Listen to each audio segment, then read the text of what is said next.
জামালপুরের মাদারগঞ্জে তেঘরিয়া মোল্লাবাড়িতে জমির সীমানা ঘেঁষে মাটি কাটার পর এলাকার গণ্যমান্য ব্যক্তিবর্গকে দেখাতে গিয়ে শাহিনুর মোল্লা নামে এক ব্যক্তির উপর হামলার অভিযোগ উঠেছে।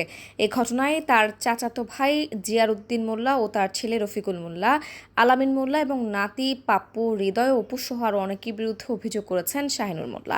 শনিবার 25 এপ্রিল সকাল 10:30টার দিকে মাদারগঞ্জ উপজেলার চরপাকেরদহ ইউনিয়নের তেঘরিয়া মোল্লাবাড়ি এলাকায় এ ঘটনা ঘটে বলে জানা গেছে। স্থানীয় সূত্রে জানা যায়, অভিযুক্ত জিয়ারউদ্দিন মোল্লা তার বাড়ির বসত ভিটার পাশ থেকে 10 থেকে 15 ফুট গভীর গর্ত করে মাটি কাটছিলেন। এতে ভুক্তভোগী শাহিনুর মোল্লার জমির সীমানা ক্ষতিগ্রস্ত এবং বসত ভিটার ক্ষতি হওয়ার আশঙ্কা দেখা দেয়। এতে বৃষ্টির সময় জমি ধসে পড়তে পারে এবং বসত ভিটা পড়ে যাওয়ার সম্ভাবনা রয়েছে। এমত অবস্থায় এলাকার গণ্যমান্য ব্যক্তিবর্গকে ডেকে দেখানোর সময় জিয়ারউদ্দিন মোল্লার নেতৃত্বে তার ছেলে রফিকুল, আলামিন ও তার নাতিরা দেশীয় অস্ত্র নিয়ে তার উপর হামলা চালায়। এতে শাহিনুর মোল্লার মাথার বিভিন্ন জায়গায় ফেটে যায় এবং শরীরের বিভিন্ন জায়গায় গুরুতর জখম হয়।